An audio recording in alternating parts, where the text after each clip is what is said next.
적당한 자기애는 나를 발전시키고 관계를 풍성하게 만들지만 과도한 자기애는 주변 사람은 물론 나 자신도 파괴를 합니다. 나르시시즘이라고도 하는데 오늘날 마치 팬데믹처럼 우리 사회 전반에 널리 퍼져가고 있다는데요. 만나고 싶었습니다. 오늘은 조직과 사회를 좀먹는 나르시시즘의 정체를 들여다보려고 합니다. 교묘하게 숨겨진 나르시시스트를 알아보는 법, 또 악성 나르시시스트를 만나면 어떻게 대처하고 나와 조직을 지킬 수 있는지 그 방법까지 모색을 해보겠습니다. 조직 리더십 전문가이신 김현정 박사님 스튜디오에 모셨습니다. 어서 오십시오. 예, 안녕하세요. 네, 반갑습니다. 네. 자, 그동안 여러 대학과 기업에서 리더십 코칭을 해오신 리더십 전문가신데 먼저 직접 자기소개를 좀 해주십시오. 예, 안녕하세요. 저는요, 지난 26년간 기업에서 리더분들 상담 코칭 교육하는 일 하고 있고요. 네. 상담 심리학 석사 받았어요. 그리고 조직과 리더십 분야에서 박사 받았고요. 네. 삼성전자 등등등 조직에서 근무한 적도 있습니다. 예. 강연을 좀 주로 하는 편이긴 한데 리더들과 직접 얼굴 맞대고 1대1 혹은 소그룹 작업하는 일 많이 해왔습니다. 네. 조직의 리더를 어떻게 하면 좀 세워줄 수 있느냐 그런 고민을 하시는 거잖아요. 그렇죠. 네. 그중에 오늘 이제 특별히 나르시시스트에 대해서 좀 알아보려고 하는데 왜냐하면 최근에 이 나르시시스트 리더를 만났다면이라는 책을 번역 출간하신 거예요. 네. 일단은 이 책에 대해서 좀 여쭤보려고 합니다. 저자가 맨프레드 캐츠드 브리스 교수님이시고 이분이 어떤 분이고 또 왜 이 책을 국내에 소개하시려고 했는지 설명해 주세요. 예, 제가 맨프레드 교수님 이제 알고 지낸 지, 그런 사람이 있구나. 알고 지낸 지 26년이 됐고요. 예, 이렇게 친하게 친분을 나누면서 지낸 지는 한 17년 정도 됐어요. 네. 예, 제가 미국에서 상담 심리학 석사하고 한국에서 일을 할 때 이분의 저서를 이제 한국에서 접하게 됐습니다. 네. 그러면서 와, 이런 분이 있구나. 이런 거를 하는 사람이 직접 있네. 그래서 이분한테 꼭 배우고 싶다. 이런 생각을 하게 됐습니다. 이분은 이제 심리학 분야, 특히 정신분석학 분야하고요. 경영학, 특히 이제 리더십 분야, 리더십 개발 이런 쪽을 접목해서 다양한 활동을 하고 계셨고요. 유럽에서 제일 좋은 경영대학원이 인시아드라는 데거든요. 예. 거기서 교수를 하시면서 전 세계 리더들을 대상으로 그룹 코칭을 하고 계셨어요. 네. 그래서 제가 박사하면서 이분 프로그램 진짜 연구해 보고 싶다. 그래서 그거를 연구를 하기 위해서 그분 연구원으로 이제 들어가서 그걸 또 연구해서 그걸로 박사를 받았거든요. 예. 예. 그래서 이분은 기본적으로 이제 하버드 경영대 박사. 그리고 국제공인 정신분석가신데요. 네. 한국에도 몇 분 없어요. 그러니까 완전히 이 두 분야에 탑의 자격을 갖고 계신 분이죠. 아마 전 세계에 이런 분 몇 분 안 계시고 몇 분 안 계셨을 겁니다. 네. 예. 학술 논문만 400편이에요. 저서만 50건이 넘는 이제 엄청난 분인데요. 제가 경영계의 프로이드 이런 식으로 표현을 합니다. 네네네. 이런 것들 이제 보면서 제가 진짜 이런 분 한국에서 꼭 소개를 드려야 된다. 이런 생각을 해서 한국에서 제가 출판사 문을 두드리는데 7년 걸렸어요. 이분 책 나오는데. 네. 그리고 한국에 모시는 데는 14년 걸렸습니다. 그리고 이분 책 번역을 이제 제가 추진을 해서 그 50권 중에 4권, 네 번째 제가 이제 번역을 한 책이 되겠습니다. 네. 근데 워낙 이제 책을 많이 쓰시니까 제가 어떤 책 쓰시냐 이렇게 물어보고 한국에 소개할 책 추천해 주세요. 이렇게 하면서 제가 가끔 이렇게 추천을 받아서 번역서를 내고 있는데요. 이 책은 참 드라마틱하게 어떻게 보면은 세상에 나온 책이에요. 예. 작년에 저희가 이제 교수님을 한국의 어떤 언론사에서 포럼에 모셨습니다. 네. 그래서 그분이 기조연설을 하러 오셨어요. 네. 그런데 그 전날 밤에 계엄령이 떨어졌어요. 12월 3일. 무슨 일이 그래서 아닌데. 그날 그걸 다 겪으신 거고요. 그러니까 이제 저는 사실 전날 이제 새벽부터 교수님 모시고 어디도 가야 되니까 일찍 잤어요. 그러고 아침에 카톡 열어보니까 진짜 100개가 온 거예요. 밤새도록 언론사에서 이거 할 수 있냐 없냐. 그렇죠. 제가 아는 분들 이 교수님 한국에 오셨는데 못 돌아가시는 거 아니냐. 난리가 난 거죠. 네. 한마디로 말해서. 그러니까 이 어떻게 보면은 굉장히 큰 변화의 순간에 한국에 딱 계셔서 그거를 딱 맞닥뜨리신 거죠. 그러면서 이 책이 나오면 굉장히 좋겠다라고 네. 그 자리에서 이제 추천을 해주셨고 사실 그날 나온 이제 소개드린 책은 잘 살았다고 말할 수 있기를 하는 이분의 저서였는데 그 책은 광고도 못했어요. 그 이제 그 후에 우리나라 상황 자체가 뭐 잘 살았다 뭐 이런 얘기를 할 수 있는 그런 상황이 아니었죠. 아니었잖아요. 네. 그래서 그 책은 거의 뭐 마케팅도 잘 못하고 그냥 묻히고 나르시시스틱 리더십 뭐 이제 이걸로 해서 이 책이 굉장히 의미가 있겠다. 그래서 뭐 출판사, 뭐 저자분, 뭐 저 해서 이게 이제 번역이 시작이 된 겁니다. 완전히 그냥 이거 하나로 다 의기투합이 된 거네요. 그렇죠. 네. 그렇죠. 예. 그래서 이제 네. 지난 10월에 이 네. 책이 이제 초판으로 발행이 됐는데 네. 일단은 그러면 이제 제일 첫 번째 궁금한 건 그거예요. 그러면 그게 이 나르시시즘과 무슨 연관이고 왜 나르시시즘이며 나르시시스트 리더에 주목한 이유가 무엇이냐거든요. 요즘에는요. 강해야 살아남습니다. 뭐든지. 예. 예. 그래서 리더십뿐만 아니라 개인들도 웬만한 자극에는 반응을 하지 않죠. 예. 이제 보통 사람들이 불안하면 이렇게 돼요. 그러니까 불확실성이 특히 높은 시대. 요즘은 사실 그러니까 우리가 생각하는 사계절도 의심스럽지 않습니까? 예, 그러다 보니까 네. 모든 것을 예측할 수가 없다 보니까 강한 것, 센 것, 그리고 그렇다고 확신을 주는 사람 이런 사람들이 리더로 선택되는 것들이 이제 뭐 경향성으로 보이고 있어요. 예. 그러니까 우리는 날씨도 예측 못하고 갑자기 폭우 쏟아지고 뭐 캘리포니아처럼 1년 내내 반팔 입는 데서 한여름 눈 내리고 이런 것들이 있을 때는 뭔가 이렇게 확실하다. 이런 것은 내가 뭐 맞다 이렇게 해주겠다라고 하면서 구원을 해주겠다. 그러니까 네. 이 사람들이 이제 구원자의 흉내를 되게 많이 내거든요. 그래서 그런 사람들한테 혹할 수 있습니다. 그래서 사람들이 생각보다 또 자기 자신에 대해서 원래 자신이 없는데 이런 시대에는 더 자기 의심이 커지죠. 네. 그러다 보니까 누군가 의지할 사람이 필요해요. 그게 보통 나르시시스트 리더가 되는 겁니다. 네. 그래서 사실은 이제 이게 뭐 나르시시스트 리더다 뭐 이 사람도 사실은 굉장히 중요한 거지만 우리가 왜 그 사람들을 숭배하고 그들한테 모든 것을 의지해서 모든 판단을 그들에게 맡기는지 뭐 이런 것들에 대해서도 사실은 우리가 좀 생각을 해봐야 되지 않을까라는 생각이 들거든요. 예. 그래서 이거는 단순히 리더의 문제가 아니라 이 전체 사회의 어떤 문제가 아니냐. 그래서 이런 것들에 대해서 의미를 찾을 수 있을 거라고 생각을 했습니다. 아니, 그러니까요. 단순히 뭐 리더 한 명의 문제가 아니라 이제 맨프레드 교수님은 오늘날 나르시시즘은 마치 팬데믹 같다고까지 이제 표현을 하시는데 그만큼 이제 만연해 있다라는 얘기잖아요. 어느 정도인데 그렇게 말씀하시는 건가요? 뭐 일단은 SNS 하시나요? 네. 저도 예. 네, 그렇죠. 한 예. 두세 가지 하는 것 같아요. 그렇죠. 네. 이거 가장 큰 불쏘시개 같다고 이제 이분은 보셨어요.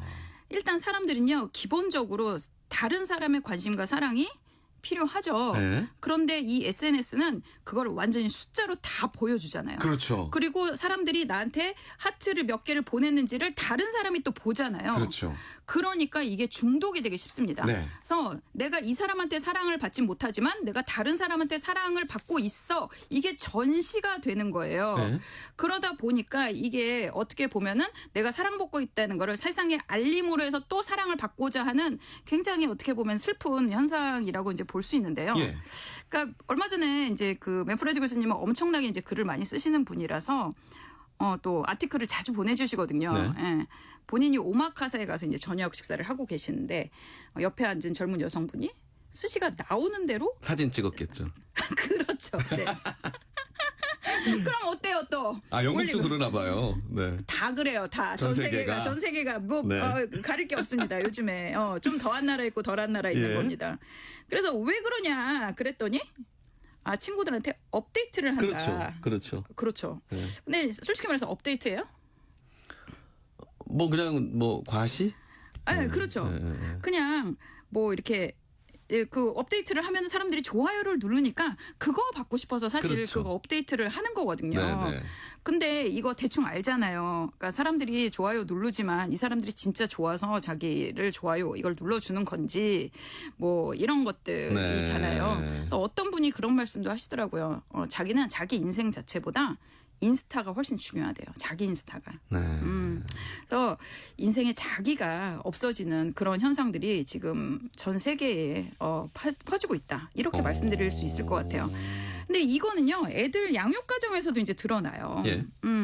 이게 그 나르시스트가 어떻게 생기냐라고 보면 뭐 여러 가지 이제 이야기들을 하시는데, 일단은 맨프레드 교수님 말씀하시는 건 뭐냐면, 어렸을 때 우리는 이제 태어나면서 전지전능성을 가지고 있거든요. 예. 우리가 이제 들어누워서 울면은 엄마가 젖도 물려주고 해주죠. 네, 다 해주잖아요. 예. 그러니까 내가 전지전능해 이렇게 생각을 해야 되는 과정이 이제 있는데, 그 부분에 있어서 제대로 된 돌봄을 못 받는 경우가 있습니다. 네. 그러면 이 사람들은 어렸을 때부터 인생 각자도생이야, 이제 이런 식으로 생각을 해버려요. 근데 이러다가 엄마가 자기를 막 과시하는 모습을 보이는 거를 이제 봤잖아요. 네. 그렇게 되면 그런 것들을 이제 얘가 알기 시작을 합니다. 그러면서 전시되는 삶, 이런 것들이 부모에게도 중요해지고 아이에게도 중요해지는 그런 것들이 이제 생기는 거죠. 애들 뭐 비싼 그 유모차 태우고 뭐 어디 좋은 레스토랑 갔다 그래가지고 더 행복하거나 잘 자라는 거 아니거든요. 네. 근데 이제 이런 거 막 명품 입히고 사진 올리고 사람들이 막 좋아요 막 이렇게 하면은 내가 양육을 잘하고 있구나라는 생각을 이제 하게 되는 거죠. 예. 자, 그게 요렇게 밑으로 내려가는 겁니다. 근데 애가 어느 정도 이렇게 크게 되면 이거를 실질적인 걸로 뭔가를 보여줘야 돼요. 이제 명품이나 유모차로 안 되는 거죠. 그러면은 우리 애가 이렇게 잘났어요라고 하면서 막 영어 유치원 보내고, 그리고 어디 가서 상 받아야 되고, 그리고 시험 보면 100점 맞아야 되고, 이렇게 해야지만 되는 거고, 부모는 그럴 때만 잘했다라고 박수를 쳐주는 겁니다. 예. 그러니까 조건부 사랑을 이제 받게 되는 거죠.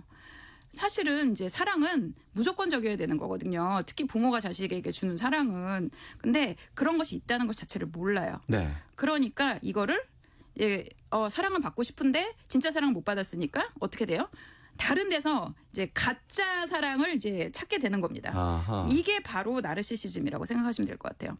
그래서 이게 악순환이에요. 확산되는 겁니다. 그래서 이거를 이제 그 맨프레드 교수님은 헬리콥터 부모, 예. 뭐 이렇게, 그리고 또 셀카 시대 이런 단어를 사용을 해서 이 책에서 뭐 설명을 하고 계십니다. 그렇군요. 전시되는 삶이라는 표현이 조금 딱 이렇게 와서 꽂히는데, 일단은 그러면 그 우리가 나르시시스트가 무엇인지, 흔히 이제 그리스 신화에 나오는 그 나르시스의 이야기를 떠올리실 텐데, 간단하게 좀 설명을 해주시죠, 개념을. 그렇죠. 이게 원래는 우리 고대 신화에 이제 나온 개념이에요. 근데 100여 년 전에 프로이드라고 하는 굉장히 유명한 정신분석학자죠. 이분이 이거를 인간 병리에 가지고 왔습니다. 그래서 보통 자기를 너무 사랑하는 그런 존재를 말을 하는데요. 네. 나르시스, 뭐 나르키소스라는 말이 조금 더 익숙한 분들도 있으실 거예요. 이 나르시스가 그 연못에 비친 자기 모습을 보고 막 자기 몸을 만지고 뭐 타인을 사랑하듯이 자신을 사랑하다가 죽고, 또 거기서 수선화가 피고, 그래서 뭐 수선화의 꽃말이 자기애다. 뭐 이 정도는 좀 많이 들어보셨을 것 같다는 생각이 듭니다. 예. 그런데 여기서 조금 더 깊이 들어가면 이 나르키소스가 자기를 사랑하는 건 맞는데 그 이유가 우리가 대충 알고 있는 거랑 조금 달라요. 네. 어린 시절 우리는 이제 아까 말씀드린 것처럼 전지전능성을 경험을 한다는 거죠. 근데 그거를 제대로 못 받았어요. 아하. 그러니까 그 부모가 자기한테 해줘야 되는 거를 자기가 자기한테 하는 겁니다. 그러니까 뭐 우리 애기들 안고 아이고 사랑한다 막 이렇게 쓰다듬어 주는 거 있잖아요. 그거를 못 받아서 자기한테 그거를 하다가 거기서 시름시름 앓다가 죽는 게 이제 나르시스, 뭐 우리가 말하는 그런 신화라고 생각하시면 될 것 같아요. 그러니까 이게 우리 삶에서도 그대로 나오는 겁니다. 그래서 제가 만약에 제대로 못 키워졌다면 내가 알고 있던 그런 부모의 사랑을 내가 못 받았으니까 네. 내가 부족한 사람이구나 이런 생각을 하게 되고, 그러면 이거를 어떻게 해야 되냐? 다른 사람으로부터 채워야 된다. 이렇게 생각을 하게 되면서 이렇게 크는 거예요. 네. 그래서 지금 오늘 얘기할 건데 나르시스트 정말 징글징글한 존재들이거든요. 근데 제가 그렇게 얘기를 해요. 네. 이 사람들 망상 속에 살고요. 알고 보면 불쌍한 사람들이다. 근데 어느 정도 뭐 말씀하신 자기 애나 자아도취 아니면 좀 어떤 이 뭐 자만 이런 거는 필요한 거 아닙니까? 누구나 또 다 있고요. 그럼요. 네. 네. 그래서 맨프레드 교수님도요, 나르시시즘 좋은 겁니다라고 말씀을 하시고, 예. 나도 나르시스트다 이렇게 얘기를 하세요. 예. 이거 어느 정도 있어야 돼요. 근데 이게 이제 성격 구조거든요. 그래서 스펙트럼 위에 있습니다. 그래서 이게 좀 심해서 병이 되면 자기애성 성격 장애 뭐 이렇게 이야기를 하고 하고요. 예, 예. 이제 성격 구조 안에서 어느 정도 있어야 돼요. 이거 없으면 여기 뭐 아나운서님도 마찬가지고 작가님도 PD님도 그리고 저도 마찬가지로 내 이름 걸고 뭐 못합니다. 그렇죠. 이게 어느 정도 다 있어야 되는데 그게 뭐냐? 방향성이 이제 긍정적이냐 부정적이냐 뭐 그리고 자신을 이제 적정 수준으로 사랑을 해야 되는데 아까 말씀드린 것처럼 무조건적인 사랑을 부모로부터 못 받다 보니까 자기 사랑에 무조건적입니다. 그래서 다른 사람 착취하고 괴롭히고 그래서 찬사나 특권 이런 것들을 계속적으로 이제 요구를 하죠. 이거는 이제 공갈빵 같다. 뭐 저는 이렇게 얘기를 했는데요. 예. 아무리 먹어도 배가 안 부릅니다. 네, 좋은 그냥, 음식 적당히 네. 먹으면 배부르잖아요. 네. 근데 이건 안 그렇다는 거죠. 계속 이렇게 요구하게 된다는 말씀이군요. 네, 그렇죠. 그걸 갖다 네. 우리가 악성 나르시스타 이렇게 이제 얘기를 합니다. 악성 나르시시스트는 또 다른가요? 어떤 특징이 나요? 이거는 성격 스펙트럼에서 이제 그 병적인 대에 그 넘어가고 그리고 네. 다른 사람들을 굉장히 괴롭히는 예. 진짜 말 그대로 악성이에요. 악성. 네. 양성 종양, 악성 종양 있잖아요. 네. 그런 거라고 생각하시면 될 것 같아요. 예. 그래서 그런 사람들은 요즘에 뉴스에 뭐 엄청나게 등장하죠. 뭐 범죄자 이런 걸로 나오는 건가요? 아니 헤드라인부터 나와요. 그런가요? 예, 그렇죠. 네. 정치 뉴스 이런데 엄청나게 많이 나와요. 예.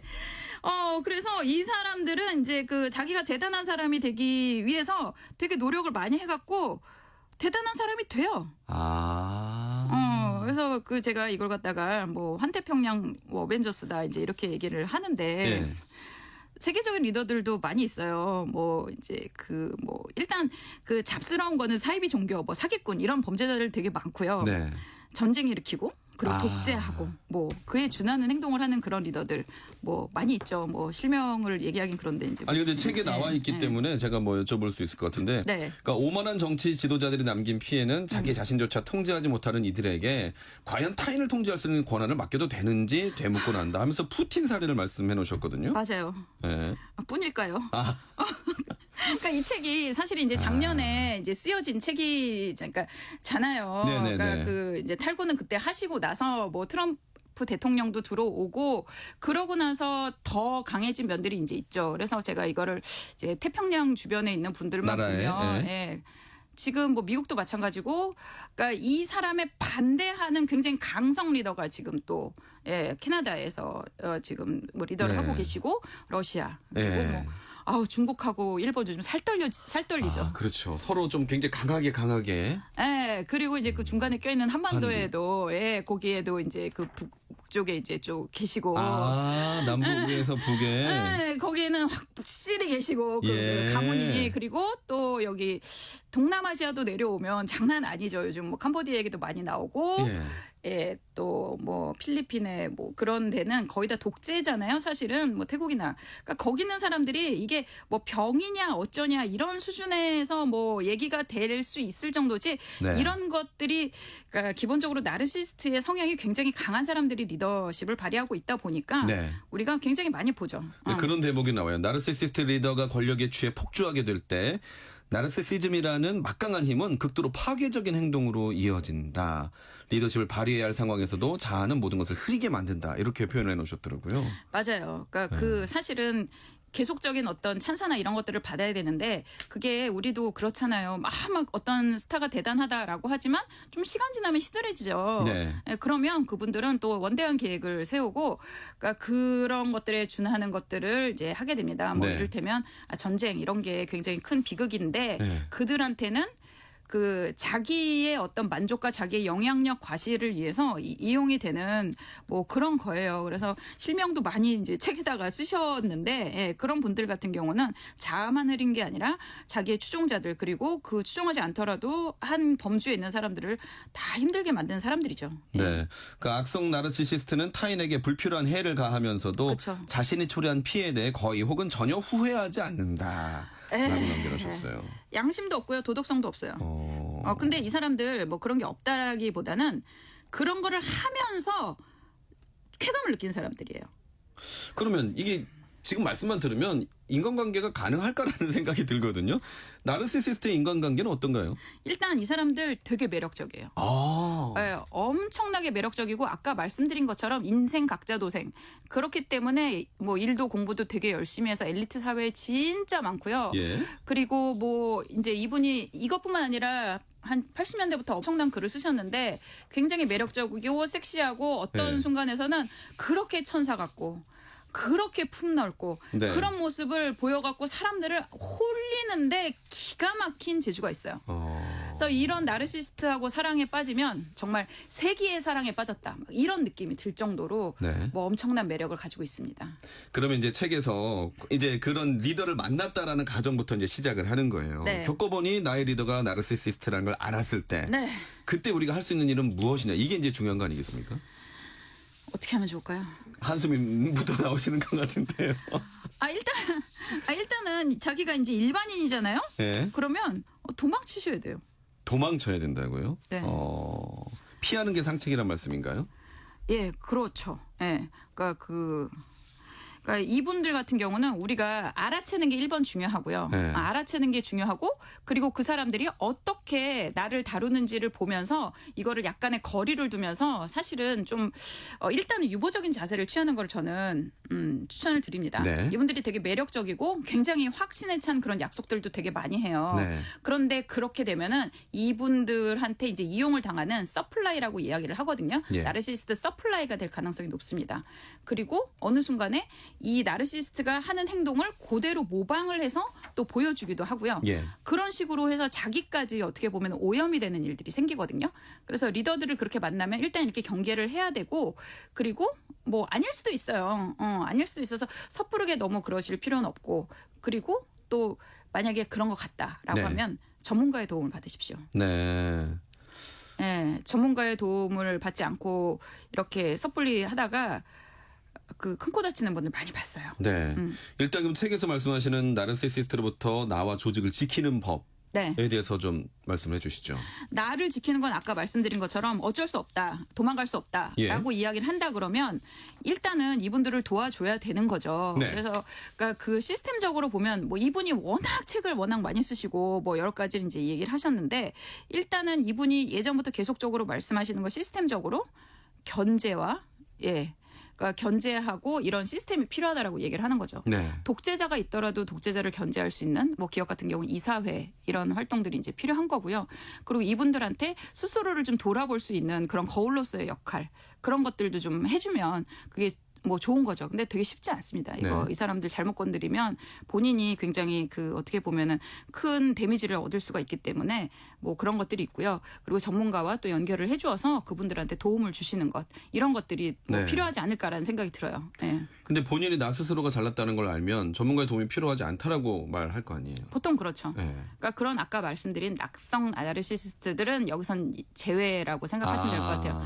그런 사람들은 골라내라고 예. 이번 책에 굉장히 이제 나이 드셔갖고 쓰셔가지고 좀 부드럽게 많이 말씀하신 것 같은데 예전 책에는 아예 그냥 리무브 해야 된다라고 하셨어요. 제거네요. 제거해야 된다고. 그래서 조직 차원에서는 제거하는 게 가장 안전하고 아니면은 아까 말씀드린 것처럼 전문가의 도움이 필요하고 네. 그리고 그 견제 시스템 그래서 여러 사람의 힘을 통해서 그 사람에게 의견을 전달하고 네. 그 사람에게 거울 역할을 해줌으로 해서 그 사람이 성장할 수 있게끔 도와줘야 된다. 뭐 이런 얘기들을 하고 계십니다. 네. 네. 그리고 회색돌 기법이 좀 저는 기억에 남는데 간단하게 설명을 해 주실까요? 예, 어떻게 이제 대처를 해야 되냐 할 때 이제 가장 많이 얘기하는 게 회색돌 기법이거든요. 예. 우리 회색돌 하면 뭐 어떤 것 같아요? 회색돌 여기 올려져 있으면 사람들이 잘 안 쳐다보죠. 그렇죠. 뭐 매력이 없거나 주의가 안 가죠. 예, 그러니까 그냥 가만히 있으란 뜻이거든요. 그러니까 자극하지 말란 얘기예요. 네. 그래서 없는 존재처럼 이제 이야기를 하는 건데 뭐 이런 얘기를 이런 대단한 분이 책에다 쓰실 수는 없지만 그냥 제가 그냥 일반인의 언어로 얘기를 하면 약간 빌빌대야 돼요. 빌빌대야 된다. 예. 그래서 내가 잘남을 너무 드러내게 되면 정을 맞습니다. 그 표적이 돼서 시기나 질투의 대상이 되거나 아니면은 그 사람을 처단해야 된다라는 생각을 하게 되기 때문에 네. 이 앞에서는 내가 잘났어 뭐 막 이런 것들을 드러내서는 안 돼요. 그래서 회색돌 기법 약간 그런 거야. 맞지. 생각해 볼게. 뭐 그러고 뭐 당장 다음 주에 만나. 다음 주에 무슨 일이 있어. 막 그러면서 그러면은 우리 2주 후에 만나자. 이런 식으로 해서 점점 사라지면서 그러니까 너무 존재를 드러내지 않는 방법을 이야기를 합니다. 그러니까 사회적 거리두기를 그런 말씀하시는 거죠. 것 같네요. 예, 맞아요. 네. 예. 그리고 소크라테스식 질문법은요? 이게 책에 이제 나오는데 이거는 제가 생각할 때는 수가 굉장히 높아야지 가능한 것 같거든요. 네. 소크라테스가 이제 질문법을 많이 사용을 했어요. 근데 그게 뭐냐? 이렇게 질문을 통해서 얘기를 하다가 보면 내가 잘못된 생각을 하고 있구나라고 하는 것들을 깨닫게 하는 방법이에요. 네. 그거를 이제 그런 대화를 통해서 그 사람이 사실은 자기가 원하는 것을 달성하기 위한 행동이 아닌 행동을 지금 하고 있다라는 걸 깨닫게 해주는 그런 대화법을 사용을 하라고 이야기를 하고 있거든요. 네. 예. 그래서 이분들이 말도 잘 통하고 또 얘기도 잘 하시고 또 지적인 면에서 굉장히 또 이런 것들을 잘 받아들이신 분들 계세요. 네. 그러니까 그런 분들한테는 이런 대화법도 한번 시도해 볼 만하다 이렇게 네. 말씀드립니다. 또 하나만 더 설명을 드리자면 샌드위치 기법 태도라고 설명해 놓으셨어요. 샌드위치 뭐예요? 중간에 뭐 있잖아요. 빵 사이에 네, 그렇죠. 네, 들어가 있는 거죠. 이런데 그런 거고 그런데 아닌 거고 이런 거죠. 그러니까 네. 그러니까 뭐 만나자라고 얘기를 하면 네 만나요가 아니라 네. 2주 있다 만나요. 뭐 이런 식으로 얘기를 하고 그런데 뭐 이런 식으로 대화를 하는 것도 이야기를 합니다. 네. 왜냐하면 딱 잘라서 그렇다 아니다라고 하는 것들은 이 사람들을 자각하게 될 가능성이 굉장히 높거든요. 예. 그래서 그런 식의 대화법 이런 것들을 소개를 하고 있습니다. 네. 네. 그러니까 이게 어떻게 보면 그런 나르시시스트 리더로부터 우리가 좀 거리를 두고 피하는 법에 대한 이야기들이 있는데 그럼 네. 반대로 이 리더를 도와줄 수 있는 방법도 있지 않을까요? 뭐 어떻게 하면 좋을까요? 그러니까 앞서 말씀하셨던 뭐 전문가를 연결하는 것도 있겠지만 네. 그렇지 않고 뭐 스스로 좀 자각을 하게 도와준다든지. 그렇죠. 네. 일단은 많이 쓸 수 있는 게 360도 피드백이라는 게 있어요. 예. 그래서 360도 피드백 같은 경우는 당신을 사람들이 어떻게 보는지에 대해서 이제 보여주는 겁니다. 거울이네요. 거울이 이제 된다 이렇게 네. 말씀드렸는데 요거를 도구로 이제 시행을 할 수도 있습니다. 그래서 뭐 여러 가지 이제 질문을 던지면서 윗사람 아랫사람이 어떻게 보고 당신과 다른 사람들 간의 어떤 인식의 차이가 얼마큼이 되는지를 네. 보여주는 것. 그런 것들이 이제 도와주는 방법이죠. 그러면 아까 말씀드린 악성 나르시시스트가 아니면 이렇게 사람들이 나를 보는구나 하면서 깨닫고 본인의 행동을 이제 교정해 나가는 일들이 생깁니다. 네. 그럼 사회에서 이런 분들을 만났다면 말씀하신 경우 그냥 결별하는 게 제일 최선일 수도 있는데 문제는 이제 가정이나 그러니까 나의 부모나 배우자가 이런 나르시시스트를 하면 그러면 또 어떻게 해야 되느냐 이것도 궁금해요. 그게 난이도가 사실은 더 높아요. 네, 그러니까 뭐 어때요? 회사는 그냥 그만두면 되죠. 네, 그런데 네, 이제 네. 우리 가족과 그 배우자 연인 굉장히 어렵습니다. 일단 가장 연구가 많이 된 분야가 사실 연인 관계, 이제 커플 관계에서 그런 것들이 연구가 되게 많이 되고 예. 있거든요. 그러니까 나르시스트와 사랑에 처음에 빠지면 엄청나게 매력적이었고 막 세기의 사랑을 한다. 막 이런 사랑 세상에 없다라는 식으로 사랑에 빠지긴 하지만 만약에 이 사람의 폭력성이 있다라고 하면 데이트 폭력 나오는 거 100% 나르시스트고요. 예. 그래서 그런 사람들한테 한번 얻어 걸리게 되면 굉장히 인생의 난이도가 높아지는데 이거는 절대 혼자서 벗어날 수가 없어요. 네. 우리 뭐 보면은 헤어진 연인 찾아가고 그 끔찍한 일들 되게 많이 일어나잖아요. 그래서 전문가와 기관의 도움을 받으시는 것이 이제 가장 필요하다라고 말씀드리고요. 부모가 그렇다. 그러면 이분은 사실은 좀 운이 안 좋은 거죠. 나머지 인생에서 나르시스트들한테 얻어 걸릴 확률도 되게 높고요. 당하고만 있을 가능성이 굉장히 높아요. 네. 왜냐하면 그게 익숙하니까.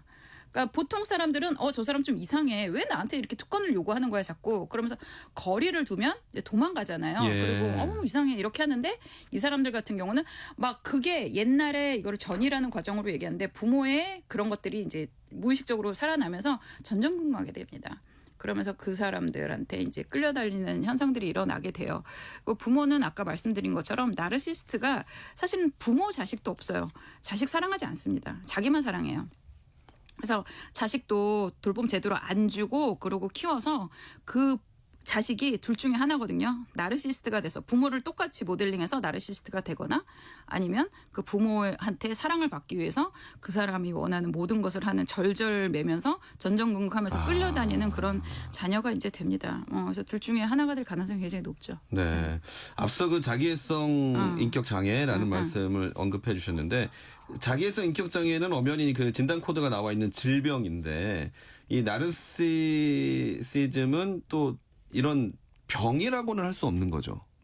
그러니까 성격 스펙트럼에서 볼 수가 있는 거죠. 네. 그래서 병인데 근데 그러니까 정신병을 진단하는 여러 가지 요소 중에 하나가 뭐냐면 본인이 이 질병 때문에 스트레스를 받아야 돼요. 그러니까 우울증 있으면 우리 스트레스 받잖아요. 네. 그런데 이거는 본인 스트레스와 상관이 없습니다. 병인데 그래서 약이 없어요. 일단 병이면 약이 있어야 되잖아요. 근데 약이 그러니까요. 없고 그리고 이 사람들 같은 경우는 치료를 받고 싶어 하지 않아 합니다. 네. 자기 상태를 좋아합니다. 그리고 변화하고 싶지 않아요. 그리고 치료를 그래서 안 받으러 오기 때문에 그래서 치료법이 뭐 환자가 와야지 치료를 해봐야지 이게 되는지 안 되는지를 알잖아요. 그래서 치료법도 그러니까 개발이 아예 안 되죠. 오히려 주변 사람들이 치료를 받으러 가겠네요. 맞아요. 스트레스 받아서. 맞아요. 그분만 빼고 다 옵니다. 그러면 앞서 이제 데이트 폭력도 말씀하셨는데 사이코패스와 어떻게 또 구별이 되나요? 그러니까 뭐 구별이 된다라기보다는 네. 거의 이제 두 가지 다 가지고 있는 경우가 많죠. 어떤 게 조금 더 크냐라고 이제 하는데 소시오패스 같은 경우는 이거가 좀 심해지면 이거는 반사회성 인격장애라고 네네네. 이야기를 해요. 그래서 이거는 반사회적인 행동을 반복적으로 하는 거를 말을 하거든요. 그러니까 이거 자기 애는 이제 사랑하는 거잖아요. 근데 이거는 행동을 하는 거예요. 그렇기 때문에 이게 이제 겹치는 부분이 많고 이게 어느 게 조금 더 강하냐 이런 것들의 이제 차이지 이분들도 굉장히 뭐라 그래야 되나 공감 능력 없고 차갑고 뭐 이런 면들이 있어요. 그래서 둘 놓고 보면 이제 아예 소시오패스만 있는 사람 뭐 둘 그렇게 나뉘기는 사실은 별로 어려운데 그런 일은 사실은 그렇게 많지는 않은데 네. 그러니까 굉장히 차갑고 냉담하고 이런 면들이 보이는데 나르시스트들은 어떤 순간에 굉장히 따뜻한 사람으로 연기를 할 수가 있다는. 그러니까 좀 경계에 있는 것 같습니다. 맞아요. 좋은 지도자, 좋은 리더로서 꼭 어느 정도 필요한 미덕이고 덕목인 것도 같은데 그렇다면 이제 어떻게 하면 건강한 리더십을 가질 수 있느냐, 무엇이 최고의 지도자를 만드느냐 이 부분에 대한 답을 좀 듣고 싶습니다. 예, 여기서는 이제 겸손한 리더십에 대해서 교수님 말씀하세요. 예. 겸손한 리더십을 이제 말씀하는데, 그러니까 뭐 한때는 그런 얘기도 있었거든요. 겸손이라고 하는 건 최대의 오만이다. 뭐 이런 얘기를 했어요. 네. 그래서 나르시시즘하고 오만도 이제 얘기를 많이 하는데, 근데 여기서는 겸손하다는 건 뭐냐면 낮아지는 모습을 이야기를 하죠. 네. 그래서 이제 뭐 낮아지고 낮아져라 뭐 이렇게 이야기를 하는 겁니다. 그래서 결국에는 이제 뭐 저 초등학교 다닐 때 많이 들었던 얘기인데 꼴찌 있어야 뭐 1등 있는 거다. 뭐 이렇게 얘기하거든요. 그리고 예. 우리가 아무렇지도 않게 누리는 것들이 사실은 상당 부분 운이라는 거를 이제 알아차리는 것이 겸손한 리더십에서 굉장히 중요한 부분이라고 이야기를 해요. 그래서 요즘에 이제 이런 거 많이 이야기가 나오고 있는데 경제학 연구에 이런 게 있습니다. 오늘의 소득에 가장 큰 영향을 미치는 요소가 무엇일까? 이거에 대한 연구가 있거든요. 한 80% 정도를 영향을 끼치는 요소가 있다라고 얘기를 합니다. 네. 태어난 나라예요. 네. 그래서 30년 전에 이제 노르웨이에서 태어난 사람 그리고 뭐 최빈국에서 태어난 뭐 그런 뭐 라오스나 캄보디아 이런 데서 태어난 사람 오늘의 소득 뭐 상당히 차이가 있을 수밖에 없죠. 예. 그래서 만약에 이제 우리 아나운서님도 이제 TV나 라디오 없는 시대에 태어났다면 이렇게 선망받기 어렵잖아요. 직업도 없었겠죠. 그렇죠. 예. 워렌 버핏도 자기가 부자가 된 이유가 적절한 시기에 미국에서 백인 남자로 태어난 것이라고 얘기를 했습니다. 우리가 지금 누리고 있는 것들 사실 굉장히 운이 좋아서 운때를 잘 만나서 시대를 잘 만나서 그리고 다른 사람들 덕분에 누리고 있다는 것을 잊지 말아야 되고요. 그리고 또 사람들 질투예요. 나르시스트만 질투가 심한 게 아니라 근데 이게 힘이 진짜 큽니다. 그래서 겸손하지 않은 자들은 질투의 힘으로 넘어지게 되죠. 물론 이제 나 질투해 뭐 이렇게 말하는 사람 별로 없어요. 네. 대신에 내가 위기에 빠질 때 뭐 함께 이제 멍석말이하면서 보이지 않는 데서 때린다거나 뭐 없는 말을 지어서 한다거나 그래서 가진 것 그런 거 누리는 것이 많은 사람일수록 더 의도적으로 겸손해지고 낮아져야 한다. 네. 뭐 이런 것이 이제 인생 편안하게 사는 길이다. 뭐 이렇게도 이제 이야기를 하시더라고요. 자, 이제 방송 마칠 시간인데요. 그러면 이런 세상 속에서 건강한 나로 살아가는 방법에 대해서도 말씀 남겨주십시오. 예, 아마 진짜 뭐 진성, 뭐 악성 그 나르시스트들은 잘 모를 거고 관심도 없을 거고 뭐 그럴 테니까 성격적인 부분에서 위험성을 본인이 알고 경계하는 것이 가장 중요하다라고 이제 얘기를 드릴게요. 예. 그래서 내가 그런 것 같다라고 하면요, 일단 좀 균형 잡힌 시각을 가지고 이제 좀 본인을 바라볼 수 있어야 되고 또 다른 사람으로부터 이제 그들의 말에 너무 좌지우지되지 않는 경계심을 갖는 것이 중요하다 이렇게 생각을 합니다. 뭐 저희가 뭐 맨프레드 교수님도 그렇고 저도 그렇고 뭐 공부하고 연구하는 사람들이라서 일단은 지식이 가장 첫 번째 변화의 시작이다. 그리고 우리 삶의 방패막이가 된다 이렇게 이야기를 하고 또 생각을 해요. 그래서 나르시스트 뭐 이때까지 얘기를 했지만 예. 사실 못 피하고요. 네. 그리고 못 이겨요. 그래서 결국 뭐 알고나 당하자. 제가 이런 얘기를 합니다. 즉 공부하셔서 균형적 사고 가지고 경계하고 나 스스로도 그리고 남으로부터 또 이렇게 경계하면서 또 그들을 발전시키고 도와주면서 이렇게 살면 좋지 않을까라고 생각합니다. 네, 알겠습니다. 네. 자, 만나고 싶었습니다. 리더십 전문가 김현정 박사와 함께 나르시시스트로부터 나와 조직을 지키는 법에 대해 알아봤습니다. 오늘 말씀 잘 들었습니다. 감사합니다. 네.